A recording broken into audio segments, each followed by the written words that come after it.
موجودہ اور سابق سہولت کاروں کو بھی پتہ ہے، اور ٹی وی چینلز پر بیٹھ کر اس کے گن گانے والوں کو بھی پتہ ہے کہ عمران خان کو آدھا حصہ ملنا ہے، اور وہ ملنا ہی ملنا ہے۔ عمران خان لاکھ انکار کرے، اس کا انعام ملنا ہی ملنا ہے، اور آدھا انعام فیض کو ملنا ہے۔ جہاں یہ فرق پڑ سکتا ہے کہ عمران خان کو جو انعام ملے وہ فیض سے زیادہ حصے میں ملے، اور یہ بھی ہو سکتا ہے کہ فیض کا حصہ زیادہ ہو۔ کوئی خاص بالکل کلیئرٹی کے ساتھ پریڈکشن نہیں کی جا سکتی، لیکن یہ طے ہے کہ دونوں کو معقول انعام ملنا ہے۔ بہرحال عمران خان نے کل جیل کے اندر سے ملک گیر تحریک چلانے کی کیا کہنا چاہیے دھمکی دی ہے۔ دھمکی دینے کی تو پوزیشن میں وہ ہے ہی نہیں۔ تحریک چلانے کا ارادہ ظاہر فرمایا ہے، ہم یہ کہہ سکتے ہیں کہ تحریک چلانے کا ارادہ ظاہر فرمایا اور کہا ہے، اور یہ ارادہ جو ہے اگر کے ساتھ ہے۔ اگر سے مراد یہ ہے کہ انہوں نے کہا، عمران خان نے کہا کہ اگر یہ سپریم کورٹ کو تباہ کرنے سے باز نہ آئے تو میں ملک گیر تحریک چلاؤں گا۔ اور سپریم کورٹ کو تباہ کرنے سے کیا مراد ہے؟ مطلب یہ ہے کہ جسٹس منصور کا راستہ نہ روکا جائے۔ وہ فی الحال تو یہ بات ایک یعنی مخمسے میں ہے کہ اس کا راستہ کوئی روک بھی رہا ہے یا نہیں روک رہا، حکومت کے ارادے کیا ہیں۔ سب کچھ تو اپنی اپنی چالیں چل رہے ہیں اور اپنی حکمت عملی چھپا رہے ہیں، لیکن عمران خان کو یہ مشورہ دینا بنتا ہے کہ جناب والا پہلے آپ کہیں جلسہ تو کر لو۔ پختونخوا کے علاوہ کسی اور جگہ پر تمہیں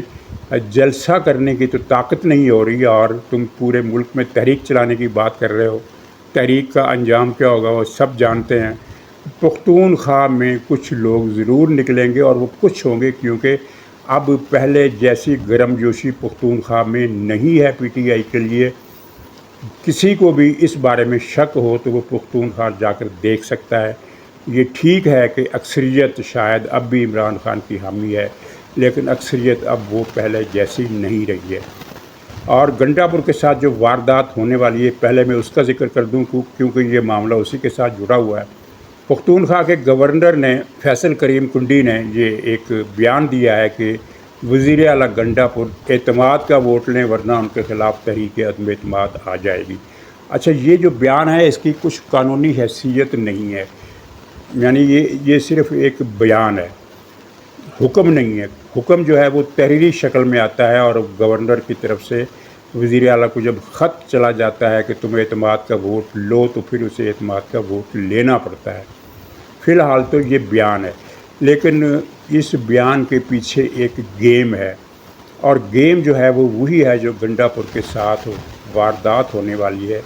یہ وہ گیم ہے۔ واردات کیا ہونے والی ہے؟ بظاہر کسی بھی دن یہ گورنر کی طرف سے یہ ہدایت نامہ تحریری شکل میں جا سکتا ہے، یہ آرڈر جا سکتا ہے کہ تم اعتماد کا ووٹ لو، جب کہ کنڈی صاحب کو بھی پتہ ہے اور باقی سب کو بھی پتہ ہے کہ گنڈا پور اعتماد کا ووٹ لینے میں کامیاب ہو جائیں گے، عدم اعتماد ان کے خلاف مشکل ہے۔ تو پھر یہ واردات کیسے ہوئی؟ واردات ایسے ہوگی کہ گنڈا پور کو اعتماد کا ووٹ تو مل جائے گا، لیکن جتنے ووٹوں سے یہ وزیر اعلیٰ منتخب ہوا تھا، یعنی کہ 90 یا 91 ووٹوں سے یہ وزیر اعلیٰ منتخب ہوا تھا، اس کو اعتماد کے ووٹ میں اتنے ووٹ نہیں پڑیں گے، شاید 60 کے قریب ووٹ پڑیں گے، 60 یا 62 اتنے ووٹ پڑیں گے۔ اور یہی چیز ہے جس کو اسٹیبلش کرنے کے لیے یہ گیم بنائی گئی ہے، کیونکہ جب گنڈا پور کو 60 یا 62 ووٹ پڑیں گے تو وہ اعتماد کا ووٹ لینے میں تو کامیاب ہو گیا، لیکن ایکسپوز ہو جائے گا کہ پختونخوا میں گنڈا پور کو اس کی حمایت میں بہت زیادہ کمی آ گئی ہے، اور صرف یہ 5-6 ووٹوں کی اکثریت سے اس نے اعتماد کا ووٹ لیا ہے۔ اس کے بعد گنڈا پور کی حکومت لڑکھڑا جائے گی۔ ظاہر ہے ایک کسی بھی وزیر اعلیٰ کو اگر اعتماد کے ووٹ میں اتنے زیادہ کم ووٹ ملیں کہ وہ یعنی اسے کہیے کہ مشکل سے وہ اپنا تخت بچا پائے، تو عملاً اس کی رٹ بھی ختم ہو جاتی ہے، اس کی سیاست بھی ختم ہو جاتی ہے، اس کی گورننس بھی ختم ہو جاتی ہے، اور یہی وہ گیم ہے جو گنڈا پور کے ساتھ ہونے والی ہے۔ اور یہ اطلاعات یہ ہیں کہ یہ ہوگا کام، اور کچھ دنوں کے اندر یہ کنڈی صاحب جو گورنر صاحب ہیں یہ اس طرح کا آرڈر جاری کریں گے اور گنڈا پور صاحب کا جو معاملہ ہے وہ پھر ہو جائے گا ڈاوا ڈول، اور اس کے ساتھ ہی گنڈا پور کا ایک ڈرامہ تو ختم ہو جائے گا، جس سے لگتا یہ ہے کہ گنڈا پور اگرچہ دونوں طرف سے کھیل رہا ہے لیکن اسے دونوں طرف سے اعتماد کا خسارہ اس کے کندھوں پر آ گیا ہے، نہ وہ اس پر پوری طرح اعتماد کر رہے ہیں اور نہ یہ اس پر پوری طرح اعتماد کر رہے ہیں، کیونکہ ڈبل گیم میں اس نے ادھر بھی واردات کی ادھر بھی واردات کی۔ اچھا، اب وہ ان وارداتوں کا ذکر کرتے ہیں جن میں سے ایک واردات گنڈا پور کر چکے ہیں اور دوسری انہوں نے اب کی ہے، اور جس کے نتائج کل پرسوں آ جائیں گے۔ یہ ایک واردات میں نے اپنے ولاگ میں اس کا ذکر کیا تھا کہ جو وہ 22 اگست کا جلسہ تھا اسلام آباد کا، جس میں عمران خان نے گنڈا پور کو حکم دیا تھا کہ صوبہ پختونخوا کے تمام صوبائی لاؤ لشکر کے ساتھ تم نے اسلام آباد پر چڑھائی کرنی ہے۔ اور ناظرین، اس عمران خان کو تسلی دینے کے لیے کہ ہاں ہم یہ سب کچھ کر رہے ہیں، آپ کو یاد ہوگا کہ سبابی میں سرکاری کرین، ٹریکٹر، ٹرالیاں اور دوسری ہیوی مشینری اکٹھی کر دی گئی تھی، اور سب اخبارات میں اور ٹی وی چینلز میں یہ خبر چلی تھی کہ سبابی میں سرکاری وسائل اکٹھے کیے جا رہے ہیں۔ یہ سارا ایک جعلی ڈرامہ تھا جس کا مقصد صرف عمران خان کو یہ بتانا تھا کہ جو آپ کا حکم تھا اس کی تعمیل ہو رہی ہے، یہ دیکھو اتنی کرینیں پہنچ گئی، 3 کرینیں شاید پہنچی تھی، اس طرح کی خبر چھپی تھی کہ 3 کرینیں، اگرچہ یہ بہت کم تھی اسلام آباد پر چڑھائی کے لیے، اور دوسرا ساز و سامان، ٹریکٹر، ٹرالیاں، وہ کیا ہوتے ہیں، بلڈوزر اور پتہ نہیں کیا، کچھ ہر قسم کا سامان جو تھا وہ وہاں پہنچا دیا گیا تھا۔ لیکن جیسا کہ میں نے آپ سے عرض کیا تھا کہ گنڈا پور نے متعلقہ حکام کو، یعنی جن کے بارے میں کہا جاتا ہے کہ گنڈا پور، پی ٹی آئی والے کہتے ہیں کہ گنڈا پور دراصل ان کا اعلی کار ہے، تو جن کا بقول پی ٹی آئی کے یہ اعلی کار تھا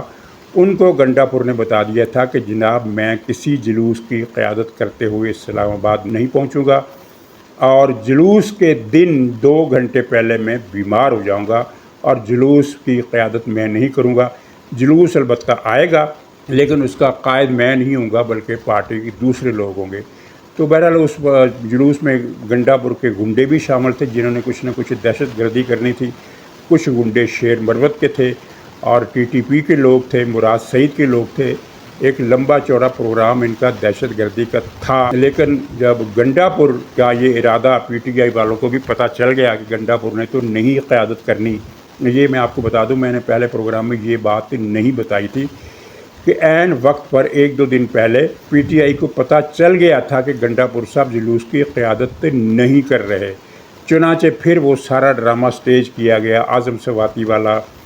اور پھر وہ طے کیا گیا کہ عمران خان نے ملک کے وسیع تر مفاد میں یہ فیصلہ کیا ہے کہ 22 اگست کا جلسہ ملتوی کر دیا جائے۔ تو اب کیا ہوا؟ آج 5 تاریخ ہے، 4 تاریخ کو گنڈا پور نے عدالت کو بتایا، گنڈا پور کی وکیل نے، کہ جناب سیلاب میں امدادی کاموں کی نگرانی کرتے ہوئے، دورہ کرتے ہوئے گنڈا پور صاحب کا پاؤں پھسل گیا ہے، جن کی وجہ سے ان کے ٹانگ پر ایک چوٹ لگ گئی ہے اور ٹانگ میں درد ہو رہا ہے، اور ڈاکٹروں نے 7 دن کا آرام بتایا ہے۔ یعنی 5 تاریخ یہ ہو گئی، صبح آج 5 ہو گئی، 6 دوسری تاریخ، 7 تیسری تاریخ، 8 چوتھی تاریخ، اور اس کے بعد مزید 3 دن تک ڈاکٹر صاحب نے آرام کرنے کے بتایا۔ اب پنڈلی میں کوئی موچ نہیں آئی، کوئی ہڈی کریک نہیں ہوئی، کوئی ایسا زخم نہیں آیا کہ جس کے لیے 7 دن آرام کرنا پڑے۔ آپ کو یاد ہوگا پرویز الہی کا ہاتھ اسمبلی میں دھینگا مشتی کے دوران ٹوٹ گیا تھا، آپ نے وہ دیکھا ہوگا، پلاسٹر کرایا تھا اس نے کہ یہ میرا ہاتھ کی ہڈی ٹوٹ گئی ہے، اور اگلے دن جناب وہ ڈاکٹروں نے پائیوڈین کے وہ لیکوڈ لگا کر اس کو، یا مرم لگا کر وہ ٹوٹی ہوئی ہڈی جوڑ دی تھی۔ ایک کمال کی بات یہ پرویز الہی کے ساتھ ہوئی تھی، پرویز الہی نے کی تھی، یہ لوگوں نے اس کو کرامت بھی سمجھا کہ ٹوٹی ہوئی ہڈی پائیوڈین لگانے سے جڑ گئی، اور وہ بھی ایک ہی دن میں، ہفتے میں نہیں، 10 دن میں نہیں، مہینے میں نہیں، بلکہ ایک ہی دن میں۔ لیکن گنڈا پور کو ایسی وہاں چوٹ لگی ہے پھسلنے سے کہ جناب ڈاکٹروں نے اس کو 7 دن کے آرام کا بتایا ہے۔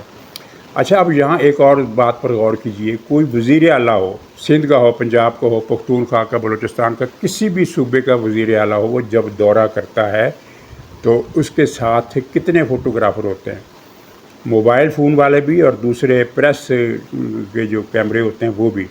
کتنے لوگ ہوتے ہیں، اور حکومت کی اپنے فوٹوگرافر بھی ہوتے ہیں، یعنی سرکاری محکمہ اطلاعات کے جو فوٹوگرافر ہوتے ہیں وہ الگ ہوتے ہیں، پارٹی کے حامی الگ ہوتے ہیں، یوٹیوبر الگ ہوتے ہیں، اخبارات ٹی وی کے چینلز کے فوٹوگرافر الگ ہوتے ہیں۔ کیا کسی ذریعے سے یہ خبر یا فوٹیج آئی کہ سیلاب میں امدادی کاموں کا معائنہ کرتے ہوئے گنڈا پور صاحب کا پاؤں پھسل گیا؟ نہیں آئی۔ مطلب یہ ہے کہ وہ فلم بنانا بھول گئے۔ تو ان کے لیے مشورہ یہ ہے کہ اب آپ فلم بنانا تو بھول گئے تو کوئی بات نہیں، آج بنا لیں، اسی جگہ دوبارہ پہنچیں، فوٹوگرافر ساتھ لے کر جائیں، اور جہاں آپ نے جو جگہ آپ کو زیادہ پسند ہو کہ بھئی جہاں میں پھسلا تھا تو فلم نہیں بن سکی تھی تو وہاں دوبارہ پھسل جائیں، اور فوٹوگرافر فلم بنا دے اور وہ ویڈیو کلپ جو ہے وہ آپ میڈیا کو بھی دے دیں، سوشل میڈیا کو بھی دے دیں۔ یعنی یہ جو سارا ڈرامہ ہے پاؤں پھسلنے کا، اس کا لنک کچھ لوگ تو بتا رہے ہیں کہ وارنٹ گرفتاری سے، لیکن اس کا تعلق اس سے نہیں ہے، اس لیے کہ وارنٹ گرفتاری عدالت نے بعد میں جاری کیے۔ اس نے عدالت میں حاضری سے استثناء کے لیے پاؤں پھسلنے کا جو واقعہ وہ پہلے بتایا، اور اس کا تعلق اسی بات سے ہے کہ خان صاحب کو یہ پیغام دینا مقصود ہے کہ خان صاحب میں تو گر گیا ہوں، میرے تو ٹانگ میں چوٹ لگ گئی ہے اور میں تو جلوس کی قیادت کرتے ہوئے نہیں آ سکتا۔ اور آپ کو دلچسپی کی بات میں آپ کو یہ بتاؤں کہ 22 تاریخ کی اس دھوکے بازی کا عمران خان کو پورا علم تھا، اس کے باوجود عمران خان نے دوبارہ گنڈا پور ہی کو حکم دیا کہ 8 ستمبر کے جلسے کا سارا انتظام بھی تم نے کرنا ہے اور پشاور سے بڑا جلوس لے کر بھی تم ہی نے آنا ہے۔ اب سارا نثار ان کا پختونخوا پر ہے، اور اسلام آباد میں یہ جلسے کی جگہ بار بار، جلسے کی تاریخ بار بار اسی لیے دیتے ہیں کہ وہاں سے پختونخوا کے لوگوں کو پہنچنے میں آسانی ہوگی۔ پنجاب سے کوئی نہیں آتا، سندھ سے کوئی نہیں آتا، لاہور، ملتان، پنجاب کے کسی بھی شہر سے ان کے جلسے میں کوئی نہیں آتا۔ جتنے بھی لوگ آتے ہیں وہ پختونخوا سے ہوتے ہیں، اور ان میں آدھے سے زیادہ افغان مہاجر ہوتے ہیں، وہ افغان مہاجر جو غیر قانونی طور پر پاکستان میں مقیم ہیں، جن میں سے کچھ کو بمشکل 10% کو نکالا گیا اور باقی اب بھی یہیں مقیم ہیں، اور وہ تحریک انصاف کے جلسوں کو، چاہے وہ ثوابی میں ہو، چاہے وہ ڈیرہ اسماعیل خان میں ہو، چاہے وہ سوات دیر میں ہو، ان جلسوں کو جو بھرتے ہیں وہ یہی افغان مہاجر بھرتے ہیں۔ تو یہ گنڈا پور کی ایک تازہ واردات ہے جس نے پیشگی بتا دیا ہے کہ سرکار میں تو جلسے میں نہیں آ رہا، اور ویسے بھی جلسہ مشکوک ہو گیا۔ میں نے 2-3 دن پہلے مجھے پتہ چلا تھا، اور میں نے آپ سے بھی، آپ کی خدمت میں بھی یہ اطلاع دے دی تھی کہ خود عمران خان بھی جلسے کے بارے میں کچھ زیادہ پرجوش نہیں ہے۔ اس کو جو آنے والے حالات ہیں وہ اتنے زیادہ ڈرا رہے ہیں کہ اس کو سمجھ میں نہیں آتی۔ صرف اس کو اب اسلام آباد ہائی کورٹ کا آسرا ہے، یا ایک مدھم آسرا اکتوبر والا ہے کہ اکتوبر میں جب وہ آئے گا منصور شاہ تو میرے وہ سارے مقدمات ختم کر دے گا اور مجھے حکومت دلوا دے گا۔ حالانکہ اس کو یہ بات ذہن میں رکھنی چاہیے کہ جنرل فیض ریٹائر ہو گئے ہیں، اب منصور شاہ بھی کوئی فیصلہ اس طرح کا نہیں دے سکتا۔ ناظرین، یہ گنڈا پور کی شرارتی بدماشیاں آپ نے دیکھ لی، تو اور عمران خان کی بری قسمت ہے کہ اس کے ساتھ ہر روز ہی کوئی نہ کوئی واردات ہو رہی ہے۔ ناظرین، جو قومی اسمبلی میں بل پیش ہو رہے ہیں، اگرچہ وہ فی الحال تو پرائیویٹ ممبر کے طور پر نور عالم صاحب نے پیش کیے ہیں، لیکن اسی مہینے جو بل پاس ہونے ان میں سے ایک دوہری شہریت والے لوگوں پر جج بننے کی پابندی کا قانون بھی شامل ہے، اور اس دوہری شہریت کا مطلب صرف پاسپورٹ والی شہریت نہیں ہے، بلکہ اس میں گرین کارڈ والی شہریت بھی شامل ہوگی، یہ اس میں صراحت کی جائے گی۔ اس قانون کی منظوری کے بعد بابر ستار اور اس جیسے دوسروں کا جو فیوچر ہے وہ ہمیں تاریکی میں جاتا ہوا نظر آتا ہے۔ جج کا ذکر کیا تو وہ یاد آ گیا ثاقب نثار، وہ ڈیم والا چور، پکا چور۔ اب اس کو یعنی ثاقب نثار کے بارے میں چور کے علاوہ کوئی اور دوسرا لفظ اتنا زیادہ فٹ بیٹھتا ہی نہیں ہے۔ ٹھگ کہہ لیں، چور کہہ لیں، لیکن چور کا لفظ زیادہ مناسب ہے۔ ثاقب ناسور بھی لوگ کہتے ہیں، لیکن ثاقب چور۔ اس کی وہ خبر آپ نے سن لی ہوگی، میں صرف چسکا دینے کے لیے اس کو دہرا رہا ہوں کہ اس نے ایک مقدمے میں زلفی بخاری کے حق میں فیصلہ دیا تھا، اور سودا یہ ہوا تھا کہ زلفی بخاری اس ڈیم فنڈ کے چور کو لندن میں ایک بہت ہی اعلیٰ قسم کا لگژری فلیٹ دے گا۔ اور اطلاع یہ ہے جو اب لیک ہوئی ہے، پتہ نہیں کس تاریخ کا واقعہ ہے، لیک خبر بہرحال اب ہوئی ہے کہ جب یہ وہ اس فلیٹ کا قبضہ لینے کے لیے لندن پہنچا تو زلفی بخاری نے اسے دھتکار دیا۔ تو عبرت بھی ہے اس میں، مزاح بھی ہے اس میں، تماشا بھی ہے اس میں۔ تماشا خود نہ بن جانا، تماشا دیکھنے والوں۔ یہ ثاقب نامی چور نے بہت عرصہ لوگوں کا تماشا کیا، لوگوں کا تماشا دیکھا، تو اب خیر سے خود تماشا بنا ہوا ہے۔ اور ماشاءاللہ اس کے والد کی شہرت بھی ایسی تھی، اور اس کا بیٹا بھی آپ کے علم میں ہے کہ وہ بھی پکا مستند چور ہے جس کو بابر ستار نے بچا لیا۔ اور ثاقب نثار کے ہی حوالے سے میں نے رضوان رضی صاحب کا ایک ٹویٹ پڑھا، تو انہوں نے ذرائع کے حوالے سے بتایا ہے کہ یہ کسی پچھلے دور کی بات ہے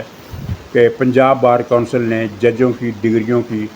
جعلی ڈگریوں کی تحقیقات کی، تو پنجاب بار کونسل کے سیکرٹری جنرل کو کسی نے قتل کر دیا۔ پتہ نہیں کس نے قتل کر دیا،